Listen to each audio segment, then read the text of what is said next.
Deadlights Pod. Deadlights Pod. Welcome to the Deadlights Podcast. I'm your host, Sam. And I'm your other host, Leslie. And we're bringing you another week of horror. And with who? With who? As a guest? With Tim. Hi. Hey. Hello. What's up, friends? What's up? Yo, they're so far away than compared to last time. That's true. We're last not time we squeezed were onto a thing. Last time we were a little too close. I No. enjoyed the intimate setting. Well, Okay. look, my legs would often fall asleep. That's fair. Because and now you're on I'm a comfy couch. 5'3". Yes. Now it's a lot comfier this season. That's so true, Enjoy actually, enjoy the comfy chair while we got it, and not that wooden table.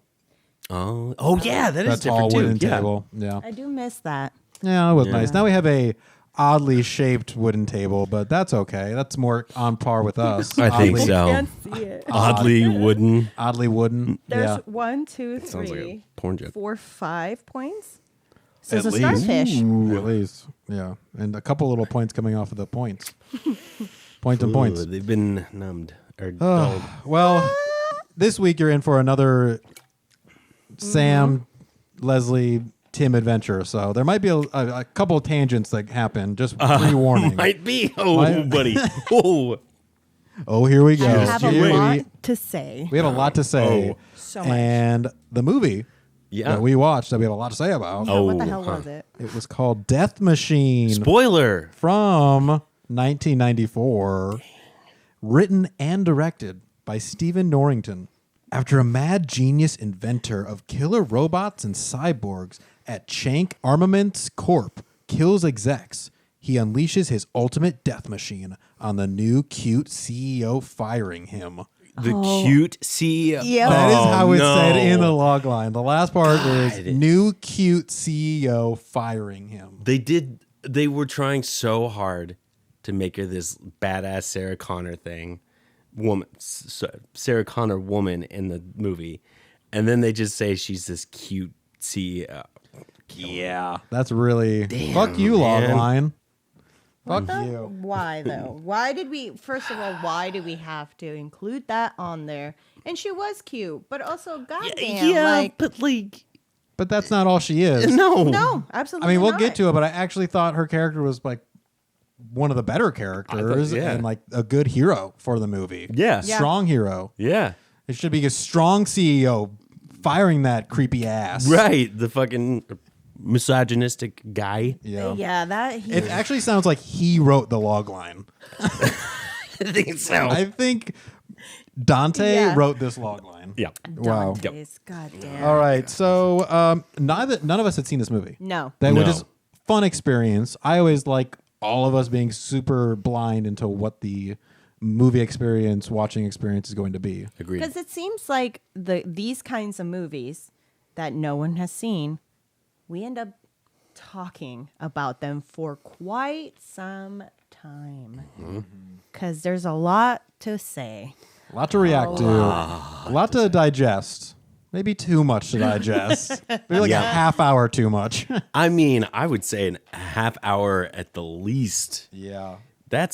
There was a lot of sequences where it was just the same thing for an Yeah. extended amount of time. There's a lot of sequences. There's a lot of There sequences was as well. A There was lot of characters. A lot of characters. A lot of characters. Yeah. for no reason. For no reason. Yeah, didn't need them. Didn't need them. But it was like also frustrating because there was a lot of cool elements to this movie too. Yeah. Like a lot of really cool stuff going on, which I guess that's why this movie's probably going to have a pretty long discussion because Right. we got a lot to piece together and see what Smash Pumpkin rating we will give it. We shall Well, see. let's get into the first category, which is the can, Yeah. Yeah. which is the filmmaking. I think probably one of the stronger points Yeah. of this movie. Truly? Yeah. Like the beginning sequence, getting you acquainted with the world was pretty cool. Yeah. I thought it was really clear. And it's like these things are building up and you're like, oh, this is kind of freaky. And it took its time. Took its time. And it had really cool shots, these super Yeah. close-ups Oh my and God. slow building music to what we were going to get to. And yeah, I agree. There was actually a few sequences in this movie that I thought built that tension really well. Really cool colors. A lot of blues. God. A lot of blues and like with the tech. A lot of, Oranges. Oh God, I want to talk about the color palette of this. It's just, it was so gorgeous, which made just the viewing experience that much more, at least aesthetically, very pleasing. It gave me some, like, there's some tones that we've been using in the new Star Wars franchise, I want to say, like the movies and the TV shows that have been coming out, and it gave me that kind of like palette and then the lighting. Oh God, the lighting. Yeah. I love that person knew how to highlight a face, and that was great. It was a very grunge style. Yeah. Yeah. Like there was a lot of, I mean, we're talking about the mid 90s here. So But between this was the near future, though. fair. Near This is the near future. future. Remember that. It's going to become very important as they establish. But yeah, we're talking about almost like this cyberpunk near future world, very Blade Runner. With those lighting plots and a lot of those colors, the yellows, the blues. The cinematography as well, just like the extended.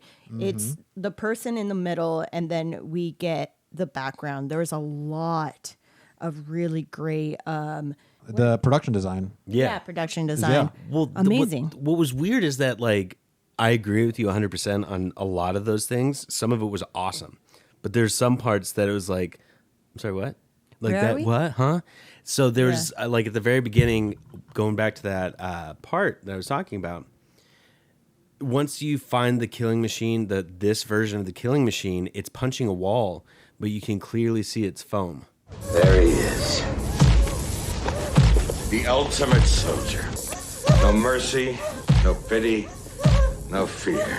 So there's that. But then, I mean, then I agree with you that some of the model work, like, were pretty incredible. Yeah. There were a couple, I thought, pretty cool edited scenes. Like the first time that we meet our main character, Hayden.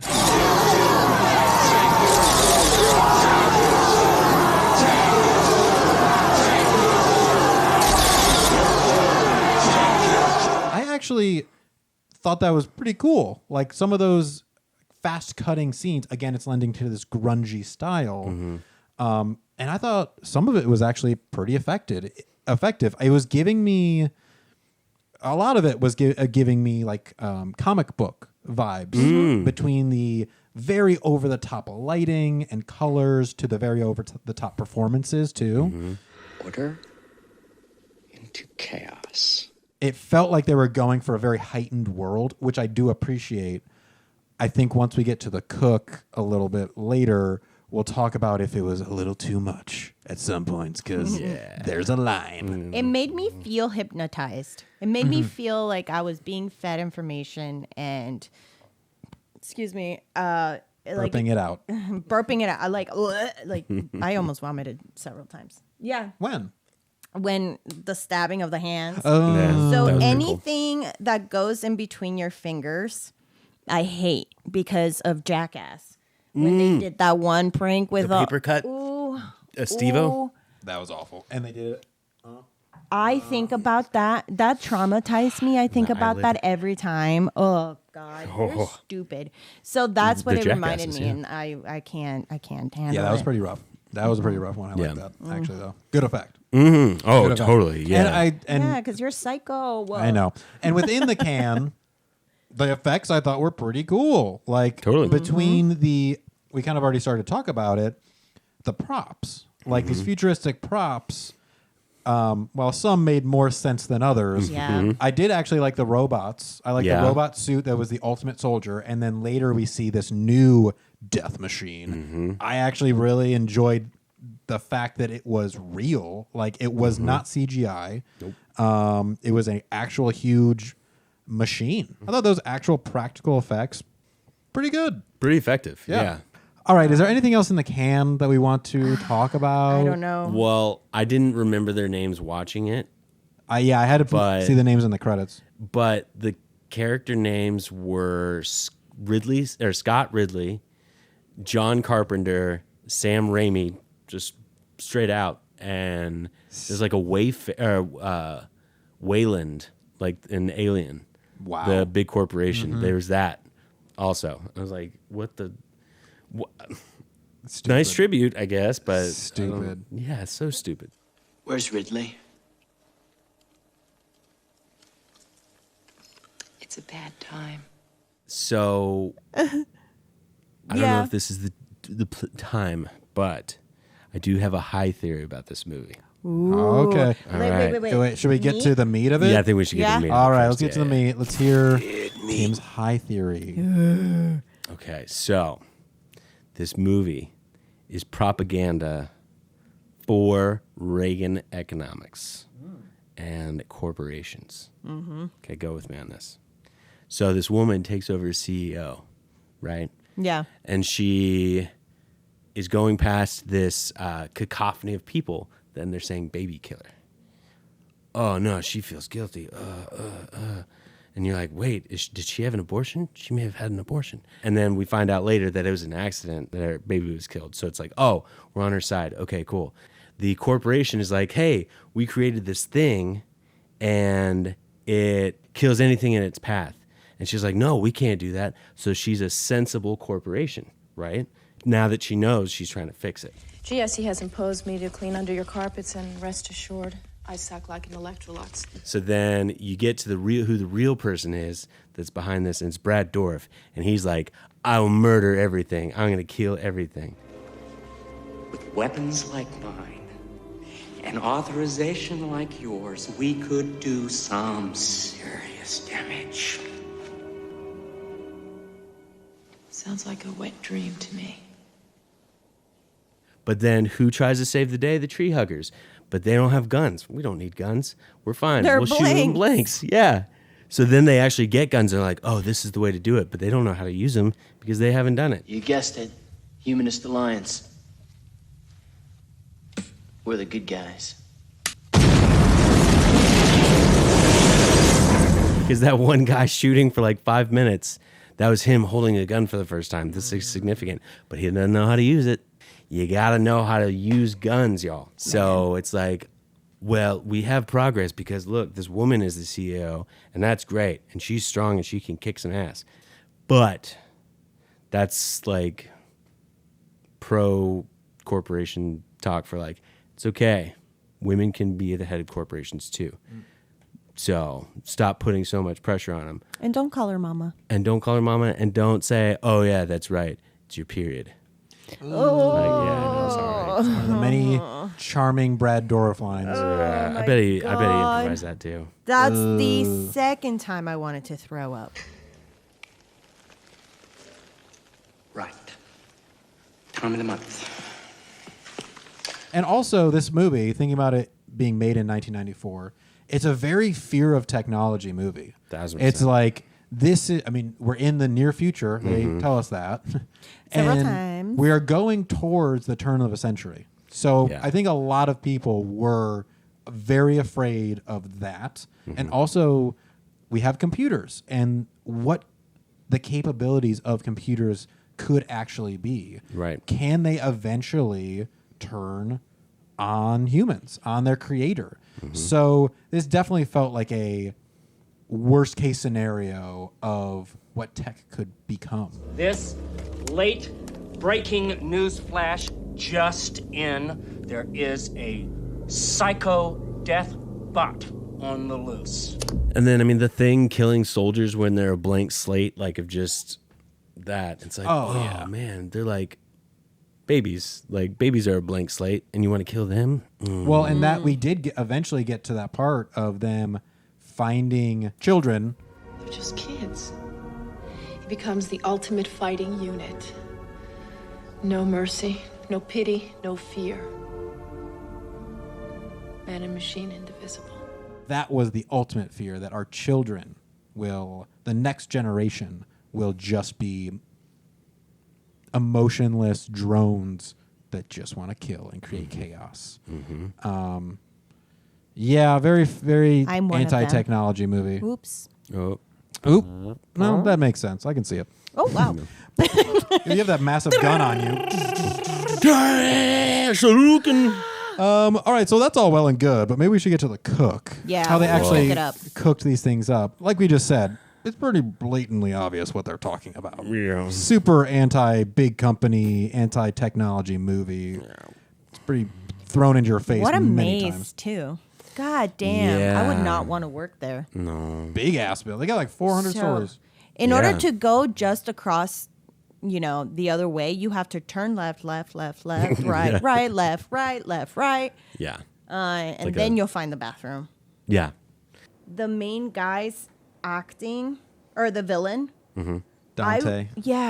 He was so disturbing. And at times it was a lot, but then other times he really creeped me out and got under my skin that, I don't know, gave me elements. I guess it might have been just like the long trench coat. That reminded me of the Heath Ledger's Joker a little bit.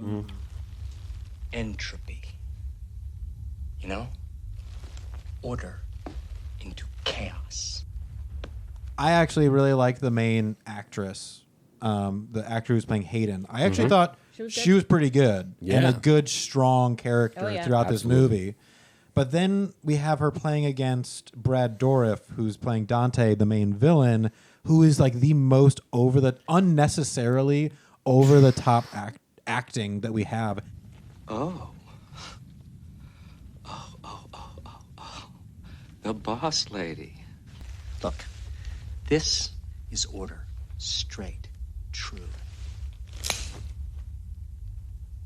Don't you think that's more interesting? Get out. God, that turns me on. He also reminded me of the rabbit. The Roger Rabbit? Roger Rabbits. Oh, Who Framed Roger Rabbit? Yeah. Interesting. Oh, that kind villain? of the like Christopher Lloyd guy? That Kind of villain? like a woo-hoo-hoo, like a cartoon He's like character. a clown. Well, Yeah. He's like a clown. that's definitely something I wanted to talk about with y'all about like going into Dante's overacting Brad Dourif. There, so in the very beginning, you're establishing that this guy's a scary guy, but then all of a sudden, in the second, third, fourth scene that we see him, he's all of a sudden pulling out a prop chicken. You're planning to slay my sweetie. Plus, you did give her your access swiping card. She stole it!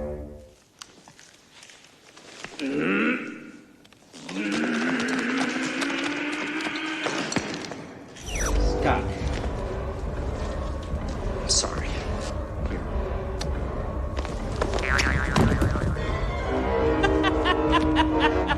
He felt like a clown. I feel like they were kind of trying to make him like a little boy, because also there's this like subplot of Hayden's backstory about her losing her baby. So then they Right. kind of tie that into him acting like a little kid, and he's got this mommy thing going on. Yeah, because he calls her mother at one point. What are you doing in here?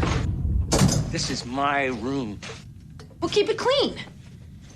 I want you out. I just got here. You know what I mean. But I'm having so much fun. I'll be your baby. He says it multiple times. I got up Gag. and I ran away. But it was just, it felt like it was just nonsensical.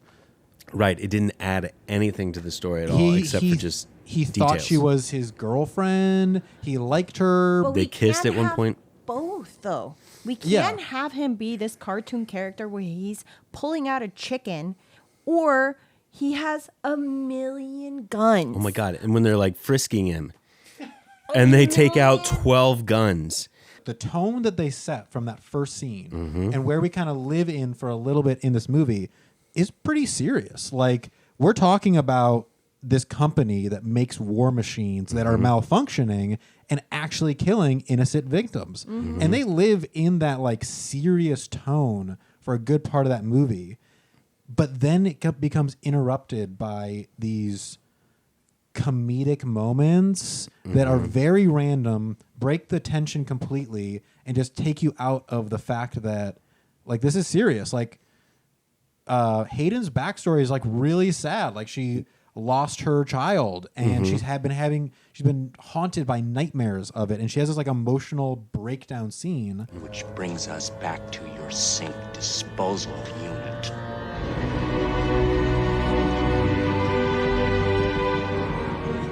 I got distracted and I couldn't hear that sound. And I can't hold on to it. And the whole time, she's dying in my arms. And there are pieces of her little arm in the tray. You can't have like these very serious themes and these very dark backstories and then have these tiny moments of like slapstick comedy. Right. It really detracts from what the movie is trying to say.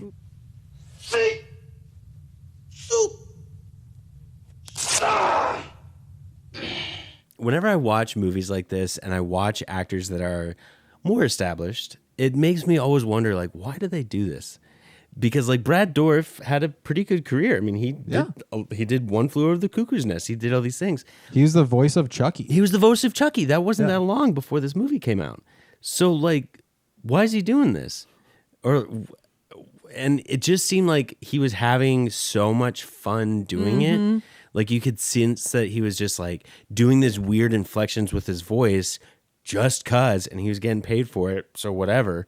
And the director was trying to calm him down, and he's like, I'm doing whatever I want. And if I'm going to back out if you don't let me do what I want. But I'm having so much fun. I don't know how to feel about the tone of the movie because of him. It's because of him. Yeah. I don't know. Well, Couldn't tell you. yes, he was a huge part of it. But then just an example of them trying to be funny. Remember when Ho-Ho like turned against them and then he was like, all right, let's get out of here. And he leads them down one way of the hallway and then they walk back the other way because they went. Like that was like a moment that was trying to be funny. Why are we doing this? Right. Why are we spending time doing this? It made no sense. No sense. Also, we had the robot, which was supposed to be our superhero, yell the whole time. Remain here! Executing combat objective now! It was so damn funny. It was actually I could hilarious. not take it seriously. That was the problem. I didn't know if I was supposed to take this movie seriously I don't think we're supposed to. laugh or... Right. It makes me think that maybe it was like filmed in this loud environment and they wrapped it and then they couldn't get the sound out. And the guy was like, well, I have to yell so you can hear my lines. And they're like, well, I guess you're going to have to yell the whole rest of the time. That's the choice you made. You did this to yourself, buddy. Yeah, man. You set did this up. You did this. Like, that was the first day of filming for him. Stephen Norrington was like, fuck. It's like, All right, damn it's it. fine. Commit to it. Quiet! I think this movie did suffer from being way over-edited and overwritten, which ended up being a slog of a movie. Really didn't need a lot of those sequences. Truly. Slog of It was a movie. slog. I mean, because there was cool, like we already mentioned, there were cool sequences that were building tension, that took their time in an appropriate way. Yes. But then we have these other scenes that take their time for no reason at all, and we just keep going back to the same shot over and over and over again. Like that last half hour just felt so long, and we're just like, get to it.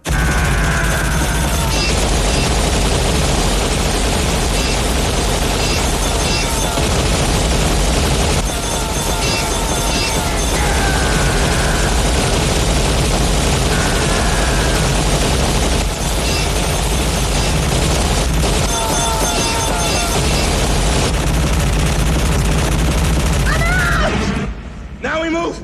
Honestly, what I learned from that is that like every cut in a movie needs to progress the movie in some way. Yeah. Just in some way of like, okay, we're near chains. Okay, we're in this location. Okay, now it's pitch black outside. Okay, now here's our people. And then now we're going to see out there. So it's like, oh, something's watching them. Cool, got it.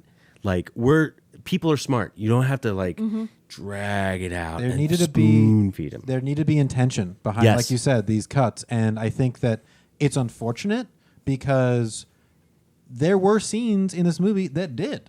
Example, the opening scene. Every shot I felt like progressed the story. We were learning more. We were getting more intrigued by what we were seeing and the world we were in. And I just thought it was such a good way to open the film. And we saw other scenes throughout the movie that did have that kind of well-paced, building the tension moments. But then it's like they try to do that with every scene, and then some scenes just ended up being so long that they just threw every shot that they had in there just because. There's no reason behind the cuts.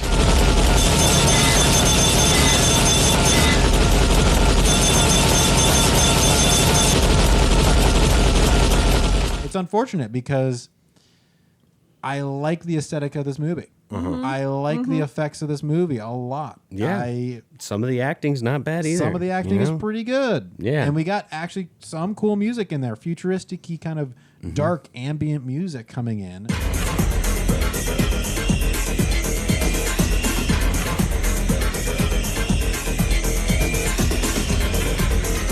This movie could have been an hour long. Oh, I mean, yeah. Or less. Yeah, totally. And also, speaking of the script, it's kind of just convoluted, because the whole subplot that these quote unquote tree huggers are breaking in to this building to steal software bonds, and then they're going to sell them. Their plot intersects with Hayden's plot, which is she's trying to get to the bottom of what's actually going on within her company. And so her story is kind of this investigative thing and, dodging these corporate guys who are telling her to fucking lay off, but she just keeps pushing. And then it intersects with this Ocean's 11 story. And then we have to complete both those objectives by the end of the movie. It's too much. Yeah. It feels like it was too complicated. Also, they were doing themselves a disservice too by mentioning real life movies and celebrities because that dates it. That dates the movie. Now I can forgive floppy disk, whatever, the tech I can kind of forgive, but when you're making a reference to a actual celebrity or an actual TV show or an actual movie, you are dating yourself to that. So yes, it's the near future, but we're talking about old celebrities that aren't really relevant anymore. You have got to remember that. And turn that 1980 shit down. Did you ever see that movie, Scarface? What the hell is this? Fucking Oprah Winfrey? Oprah. John, we are talking quality here. We are talking Geraldo. Who do you think you are, Stallone? I'll be back. This movie probably is suffering from the same writer-director. You see this a lot. I have a strong opinion about writer-director movies because I think more often than not, you can really get yourself into a situation where everything is precious. Yes. Everything is your baby. You don't want to cut a single thing. You wrote the whole thing. You directed the whole thing. Now we get to the editing process, and that poor editor probably, I hope they wanted to cut it down more, but the writer-director, it's his passion project probably. So there's nothing that he wants to cut. Everything is great to him. And it really suffered from that. It really suffered from lack of editing. Yeah? Go fax yourself. All right, should we get to the thrill? The thrill of this movie, the scary part. Now, I think this category actually has two sides. Because there's the one side where we have the main villain, who is Dante, and he is terrible, and we hate when he's ever on screen, and he's such a little bitch. And I'm not scared of him at all. No. I'm not even scared. I'm really not even scared of the fact that he has control over these robots. So what happens? Hopefully, you die. What? What were his motives? Were his motives that because he did this whole order into chaos? That's what we thought. He was this Joker-esque agent of chaos kind of guy. But then by the end, he felt like he had these mommy issues. He did. And wanted Hayden to be his mommy. Mama? I don't like the dark. I didn't get it. I didn't get his motivations. It was just was a just patchwork thing, and it was just like, Brad, what do you think? I don't know. I could pull out a rubber chicken. Oh, that's funny. Oh yeah, that's funny. Yeah, That's Brad, great, do Brad. that. Yeah. Brad, So you're Brad, hilarious. Brad, what do you think we should do here? Well, I'll make out with her. Well, but the last thing you did like 3 weeks ago, you called her mommy. Okay, No, and yeah, my that's character's his thing. fucked up. That works. Look, he was abandoned by his family, and now he overly sexualizes every woman because he needs. Because that's all the affection. only women that he has are like these porn pictures. Yeah, he has a bunch of porn pictures. He's watching 6 different TVs, and one of them has porn Yeah, in it. right. And the other ones have like death and shit. He's like mixing the. Oh my sex god, that was and such violence. a disturbing little cartoon that we just kept seeing over and over and over and Yeah. over and over Yeah. again. That was He was so just watching disturbing. it. Yeah.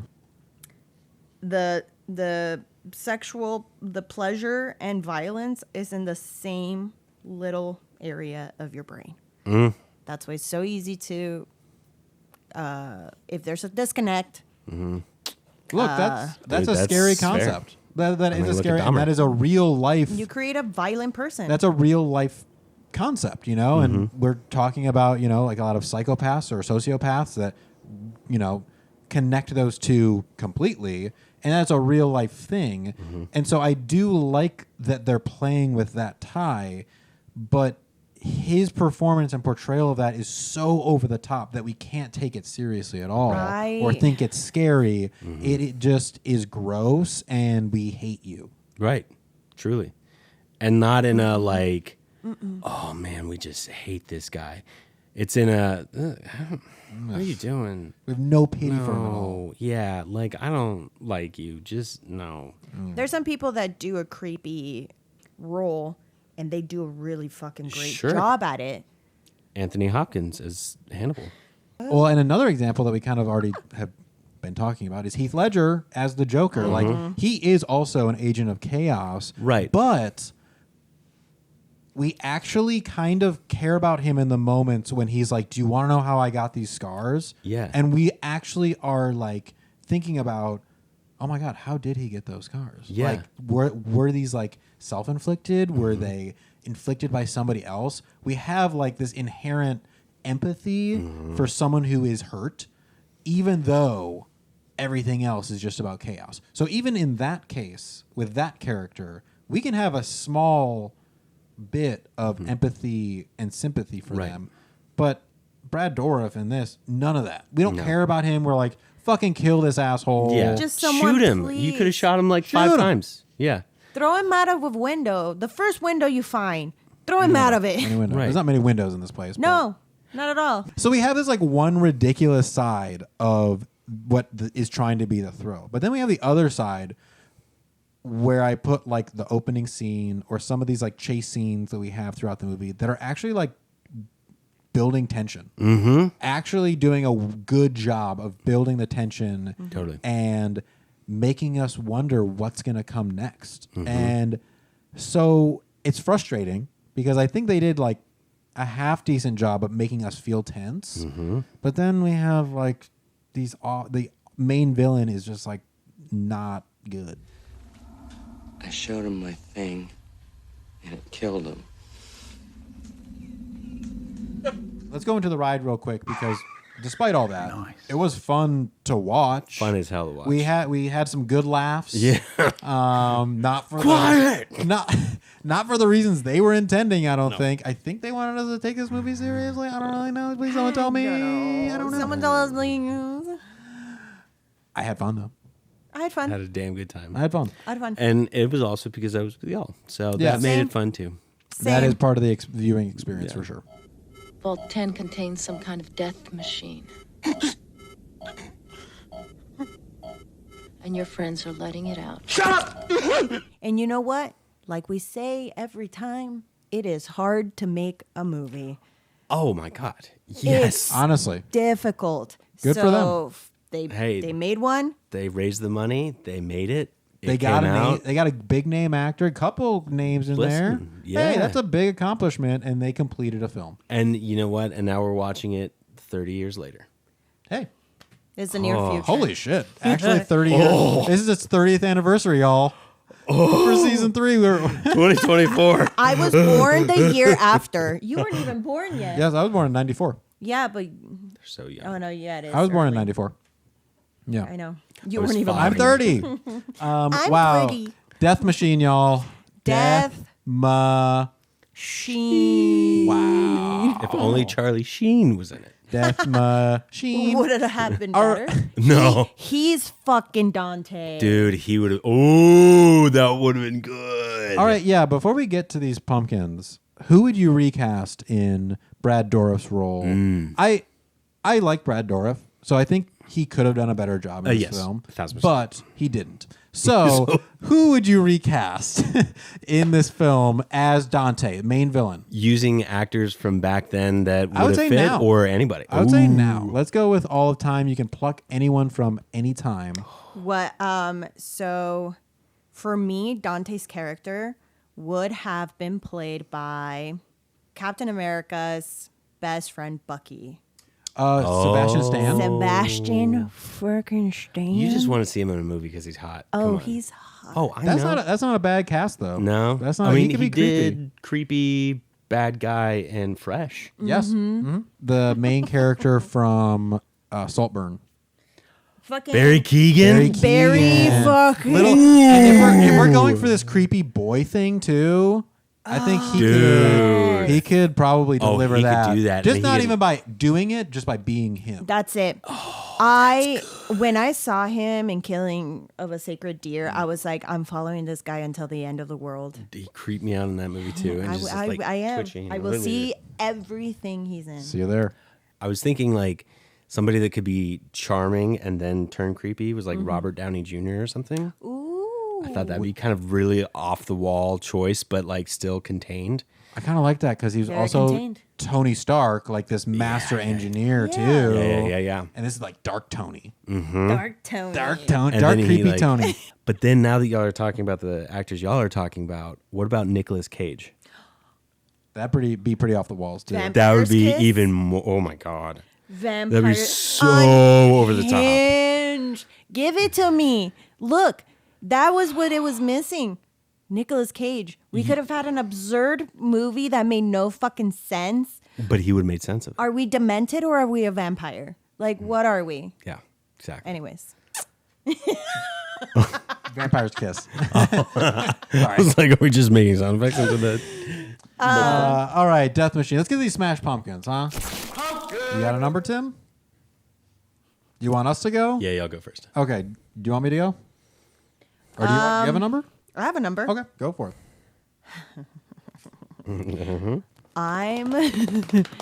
I'm gonna give it a 2. One full star for its aesthetic in the color palette, the cinematography, and another one for the set design. I really enjoyed that. Yeah, points off for the editing aspect of it.